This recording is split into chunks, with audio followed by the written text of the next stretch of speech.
Topik ketiga dari seri Pria Tangguh, pertumbuhan pribadi. Kedewasaan tidak diukur dari usia, tetapi dari penerimaan akan tanggung jawab. Selamat mendengarkan.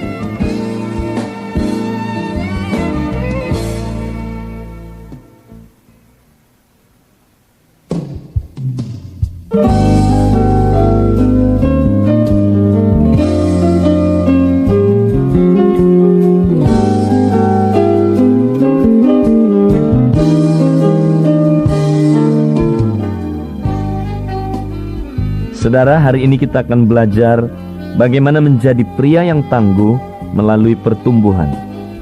Pertumbuhan adalah suatu kekuatan. Seperti sebuah sepeda yang bergerak, maka sepeda itu stabil dan tidak mudah jatuh. Ketika sebuah benih bertumbuh mengeluarkan akar-akar, akar tersebut dapat menembus batu sehingga batu menjadi retak. Demikian juga apabila seorang pria bertumbuh, ada kekuatan yang dihasilkan lewat pertumbuhan tersebut. Semakin bertumbuh seorang pria, semakin tangguh pria itu. Tetapi apakah yang dimaksud dengan pertumbuhan? Apakah yang dimaksud dengan kedewasaan? Sewaktu saya kecil, saya diajarkan ciri-ciri kedewasaan yang hari-hari ini saya baru tahu bahwa itu adalah ciri kedewasaan yang salah. Ketika saya masih kecil dikatakan, kalau kamu mau dewasa kamu harus merokok. Sebab kalau kamu tidak merokok itu artinya kamu kanak-kanak. Kamu sudah pernah coba nggak narkoba ini? Kalau kamu belum pernah mencoba narkoba ini, kamu banci. Pernah nggak kamu kepelacuran? Pernah nggak kamu melihat video-video porno? Kalau kamu belum pernah melihat ini, kamu bukan pria dewasa. Saudaraku, seringkali ketika kita kanak-kanak kita diajarkan itulah standar seorang pria dewasa. Apakah benar itu standar seorang pria dewasa? Ketika kita semakin besar, kita diberikan standar yang lain. Seorang pria yang dewasa adalah pria yang pandai, pria yang intelek. Saudaraku, ada pria yang betul intelek, pandai, tapi akhirnya mereka pandai korupsi. Mereka pandai melakukan dosa tanpa ketahuan. Pandai. Dan itu bukan ciri-ciri pria yang dewasa. Bagaimana dengan keberhasilan dalam hidup ini? Ada orang yang mengukur bahwa seorang pria yang sukses, pria yang dewasa adalah pria yang sukses dalam bisnis.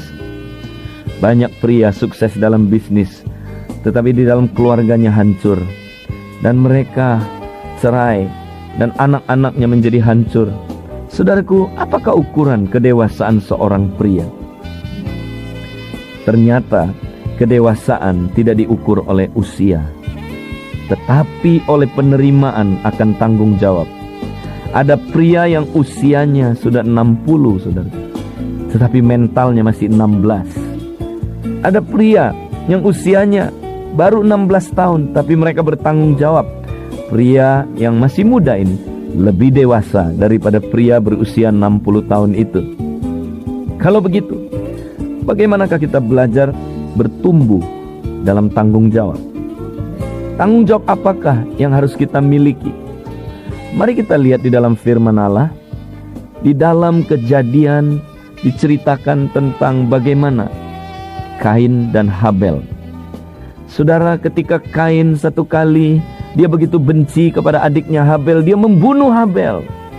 Dan kemudian Allah memanggil Kain dan bertanya kepadanya, "Kain, di manakah adikmu?" Tahukah saudaraku apa jawab pria ini? Kain berkata, "Tuhan, apakah aku penjaga adikku?" Dari jawaban yang Kain berikan ini, saudara, kita dapat melihat apa cermin sikap hatinya. Dari pertanyaan ini kita tahu bahwa Kain seolah-olah berkata kepada Tuhan begini, "Tuhan, mengapa engkau bertanya kepada saya? Memangnya saya harus bertanggung jawab kepada Tuhan?" Itu yang pertama. Pertanyaan yang kedua, seolah-olah saudaraku, dari jawabannya ini dia ingin bertanya begini kepada Tuhan, "Tuhan, apakah saya harus bertanggung jawab kepada Tuhan?" Jadi dari jawaban Kain kita dapat melihat dia tidak mau bertanggung jawab. Bertanggung jawab apa, saudara? Ada dua macam pertanggungjawaban di sini. Pertama, pertanggungjawaban kepada Tuhan. Dan kemudian saudaraku, yang kedua adalah pertanggungjawaban atas adiknya. Dan inilah ternyata saudaraku yang harus kita pertanggungjawabkan dalam hidup kita. Bertanggung jawab selalu dua sisi. Pertanggungjawaban kepada dan pertanggungjawaban atas. Apabila dua hal ini tidak ada dalam hidup kita, kita tidak mungkin menjadi seorang pria yang dewasa. Banyak pria merasa tidak bertanggung jawab kepada siapa-siapa. Dan ini adalah pria yang tidak akan pernah dewasa. Ketika dia berbuat salah, ketika dia berbuat dosa, dia nggak merasa dia harus bertanggung jawab kepada siapa-siapa, apalagi kepada Tuhan. Saudaraku, ini adalah merupakan ajaran humanisme yang pertama. Itu sebabnya kenapa dalam masyarakat kita hari-hari ini kedewasaan begitu sulit ditemukan. Karena kita tidak merasa harus bertanggung jawab kepada siapa-siapa dan untuk siapa-siapa. Dan karena itu saudaraku, kita bebas melakukan apa yang kita mau. Dan akibatnya begitu banyak keluarga yang hancur, begitu banyak pria yang akhirnya tidak pernah menjadi dewasa. Karena itu mari kita mulai bertanggung jawab. Yang pertama, bertanggung jawab kepada seseorang. Apa yang harus kita pertanggungjawabkan? Saudaraku, tentu kita bertanggung jawab kepada Tuhan dan juga kepada manusia, saudara. Ada orang berkata, oh saya tidak perlu bertanggung jawab kepada manusia, saya langsung bertanggung jawab kepada Tuhan.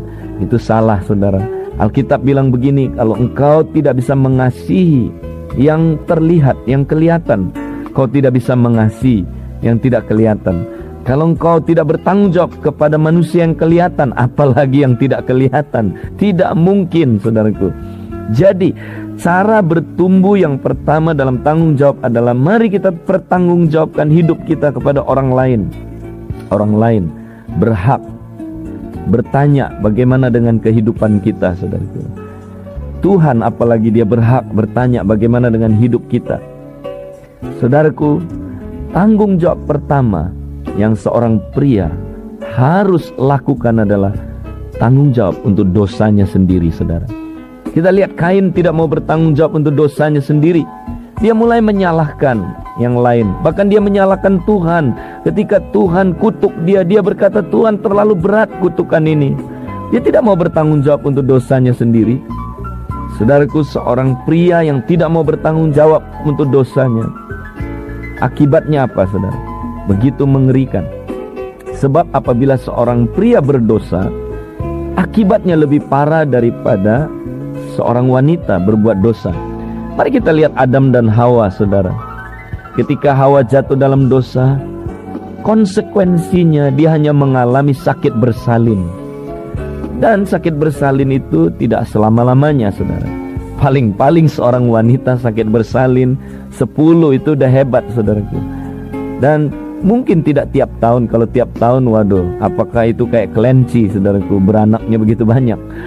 Jadi seorang wanita mungkin tidak akan mengalami, saudaraku, sakit bersalin begitu panjang. Bahkan ada wanita yang tidak akan mengalami sakit bersalin karena dia tidak mempunyai anak. Tapi seorang pria tidak bisa lari, saudara. Konsekuensi dosa bagi Adam, Tuhan bilang begini, engkau akan berpeluh seumur hidupmu. Engkau akan bekerja, berpeluh sampai engkau mati. Dan ada tambahannya lagi, saudara. Dan ini tidak ada pada konsekuensi yang dialami oleh wanita.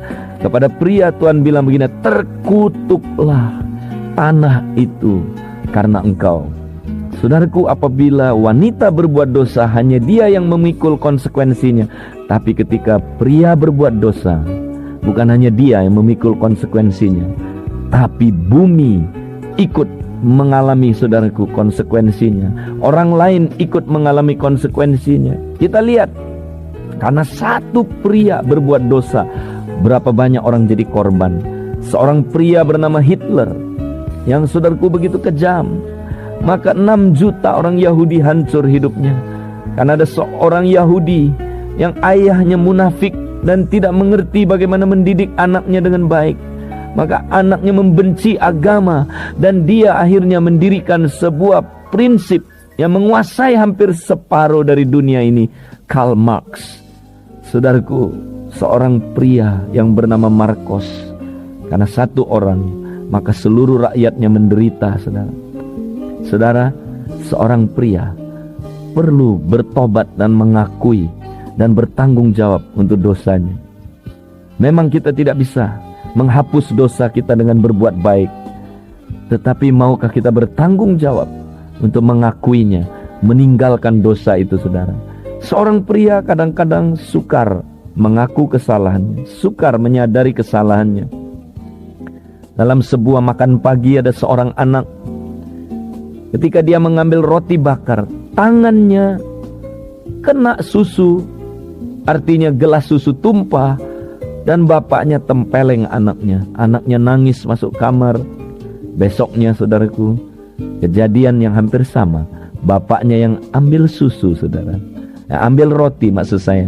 Ketika tangannya, saudaraku, diulurkan, sikutnya kena susu dan tumpah. Semua mata memandang bapaknya, termasuk anak yang tadinya dipukul sama bapaknya kemarin. Tapi tebak apa kata pria ini, saudara? Dia bilang begini sambil menatap istrinya, "Mama, kenapa taruh susu di sini?" Saudaraku, itu penyakit keturunan dari Adam. Demikianlah pria banyak yang, saudaraku, tidak mau bertanggung jawab untuk dosanya sendiri saja. Dia tidak mau bertanggung jawab. Kalau dia tidak pernah bertanggung jawab kepada seseorang atas dosanya sendiri, maka dia tidak bisa bertanggung jawab untuk hal yang kedua, yaitu bertanggung jawab atas seseorang. Saudaraku, kita lihat pria sebenarnya punya tanggung jawab. Tanggung jawab apa? Firman Tuhan berkata dalam 1 Korintus 11 ayat yang ketiga, pria adalah kepala. Kepala artinya sumber. Kepala artinya, saudaraku, melalui dialah segala sesuatu itu diberkati. Melalui dialah segala sesuatu itu akan bermakna. Pria adalah kepala. Apabila dia tidak jadi kepala, hancurlah yang lain. Apabila pria tidak bertanggung jawab menjadi kepala, maka, saudaraku, tidak ada sumber yang dapat memberkati hal-hal yang lain. Saudaraku, kita bisa buktikan dalam sebuah keluarga diadakan sebuah survei, riset singkat. Ada 2 buah keluarga, saudaraku, dibandingkan. Sebuah keluarga, ibunya itu lebih rohani daripada papanya. Sebuah keluarga yang lain yang kualitasnya sama, jumlah anak yang sama, ayahnya lebih berohani dari ibunya. Tebak, sesudah sekian tahun, keluarga manakah yang lebih diberkati dan bertumbuh? Saudaraku, ternyata keluarga yang ibunya lebih berohani, hanya ditemukan 30% dari anaknya menjadi rohani. Tetapi yang bapaknya lebih berohani, ditemukan kemudian 70% dari anaknya berohani. Ternyata, saudaraku, apabila seorang pria bertanggung jawab, keluarganya diberkati, lebih besar pengaruhnya. Karena itu, saudaraku, mari seorang pria, saya hari ini mengajak pria-pria, mari kita bertanggung jawab. Adam tidak bertanggung jawab, itu sebabnya Hawa jatuh. Hawa jatuh bukan karena dia lari dari Adam lalu dia sendiri mengambil buah itu dan makan. Bukan, saudaraku. Alkitab berkata sebenarnya ketika Hawa makan buah itu, mulai dari melihat buah itu, tergoda, mengambilnya dan memberikannya kepada suaminya, saudaraku. Suaminya itu tidak ada di rumah, tidak ada di jauh dari Hawa, tetapi suaminya menurut Kejadian 3 ayat 6 ada di sampingnya, saudaraku. Bisa bayangkan, saudaraku, berarti Adam tidak bikin apa-apa, saudara. Dia biarkan istrinya digoda oleh ular, diperdaya oleh ular, dia diam saja. Saudaraku, kenapa? Karena Adam mungkin berkata begini, diam itu emas. Jangan lupa, saudaraku, seringkali diam itu memang emas, tapi dalam kasus ini hanya kuning belaka, saudara. Saudara yang kekasih, Banyak sekali pria diam saja ketika anak istrinya ditipu oleh dosa. Diam saja ketika, saudaraku, anak istrinya disesatkan oleh ular, oleh kuasa kegelapan.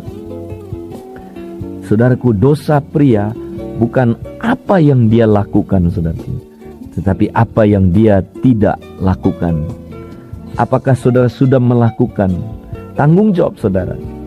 Itu yang tidak dilakukan oleh pria. Menjadi kepala, bertanggung jawab untuk hidup ini, bertanggung jawab untuk seseorang, bertanggung jawab untuk keluarganya, pimpin keluarganya. Apakah saudara sudah menjadi kepala? Saudaraku, beberapa tahun yang lalu, Bapak rohani saya, Bapak Edwin Louis Cole, pergi ke Uganda. Dan saudaraku, dia menangis ketika melihat keadaan Uganda. Karena waktu itu Uganda menjadi negara salah satu yang paling tinggi angka AIDS-nya. Dan pada waktu itu, saudara, kalau tidak dilakukan apa-apa, pada waktu Edwin Louis Cole datang ke sana saja, sudah tidak cukup kayu untuk membuat peti mati, menguburkan orang-orang yang mati karena penyakit AIDS. Dan diduga kalau tidak di stop, beberapa tahun kemudian AIDS akan melanda 50% dari penduduk Uganda. Edwin Louis Cole berkhotbah kepada pria-pria. Kalian tahu kenapa AIDS melanda bangsa ini? Kalian tahu kenapa? Itu karena kalian tidak bertanggung jawab. Tidak bertanggung jawab untuk dosa yang kalian lakukan, dan tidak bertanggung jawab atas bangsa ini. Kemudian Edwin Cole menantang mereka. Semua pria lari ke depan, menangis, berlutut, bukan hanya berlutut, mereka semua tiarap menangis. Dan saudaraku, dari sejak itu terjadi mulai kegerakan doa. Dan akhirnya, saudaraku, pria-pria berkumpul berdoa. Dan dari situlah terjadi transformasi Uganda. Dan hari ini, saudaraku, WHO sudah memberikan satu keputusan dari hasil riset mereka, bahwa penurunan yang tajam dalam AIDS terjadi di Uganda. Ini adalah sesuatu yang luar biasa karena pria mau bertanggung jawab. Saudara yang kekasih, banyak pria untuk dosanya sendiri aja mereka tidak mau bertanggung jawab, saudara. Apalagi dosa orang lain. Mari kita lihat Yesus Kristus Tuhan kita, pria sejati yang kita junjung dan kita sembah. Dia tidak berdosa, dia tidak punya dosa, saudaraku, tapi dia rela bertanggung jawab untuk dosa orang lain. Saudaraku, dialah pria sejati junjungan kita. Mari kita teladani dia. Haleluya.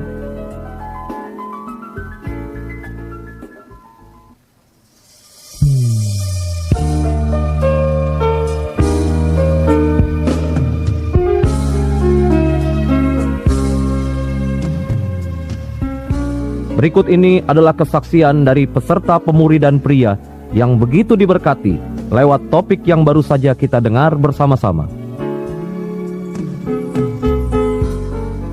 Sungguh saya bersyukur hari ini saya diberikan kesempatan untuk bersaksi kepada saudara. Saya sebagai seorang ayah yang mempunyai anak 4 dan 1 istri, dan saya juga sebagai seorang pengusaha, dan juga saya melayani Tuhan saat ini. Di mana saat ini, saudara, saya mengalami banyak hal di dalam pertumbuhan saya, yang akhir-akhir ini saya rasakan bahwa Tuhan itu luar biasa. Di mana saat dulu waktu saya jatuh bangun di dalam dosa, saya tidak mengerti bagaimana cara untuk menghadapinya. Satu hari saya mendengar bahwa tanggung jawab seseorang yang begitu penting. Di mana dulu saya jatuh bangun, saya tidak mengerti bagaimana cara memulai sesuatu yang baik untuk mengambil satu tanggung jawab di dalam hidup saya. Akhirnya saya mendengar firman Tuhan bahwa tanggung jawab pertama adalah saya harus bertanggung jawab atas dosa saya. Di mana saya sebelum melakukan hal ini, saya konflik dengan istri saya, bahkan saya konflik dengan diri saya sendiri.